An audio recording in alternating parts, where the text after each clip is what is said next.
வணக்கம். இங்கே பாருங்கள், நான் ஒயரில் வந்து கிணறு போட்டிருக்கேன். இது போட்டுமே வந்து ரொம்ப வருஷம் ஆச்சு நான் போட்டு. சரிங்களா? இதெல்லாம் வந்து நான் இப்போ எல்லாமே வந்து உள்ளேருந்து எடுத்துக்கிட்டு இருக்கேன்.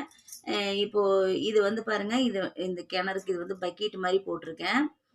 கிணறு இப்போது இதை எடுத்து நான் வந்து நூல் கட்டியிருக்கேன் பாருங்கள். எடுத்து தண்ணி எடுத்துட்டு, இது குழந்தைகளுக்கு ரொம்ப பிடிக்கும். இந்த மாதிரி சுற்றி சுற்றி விளையாண்டுக்கலாம். தண்ணி எடுத்து இங்கே பாருங்க, வெளில கொண்டு வர மாதிரி வச்சுருக்கேன்.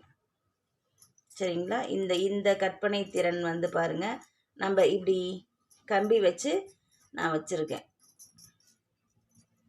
நீங்களும் இந்த மாதிரி ட்ரை பண்ணுங்கள். சாரி, நான் வந்து இதோட டுட்டோரியல் வந்து நான் ஈவினிங்காக நான் போடுறேன். இது ரொம்பவே அழகாக வந்திருக்கு. கிணறு எப்படி இருக்குன்னு சொல்லி சொல்லுங்கள். என்னோடய சேனலுக்கு லைக் பண்ணுங்கள், சப்ஸ்கிரைப் பண்ணுங்கள், ஆல் அப்படிங்கிற ஆப்ஷனை கிளிக் பண்ணுங்கள்.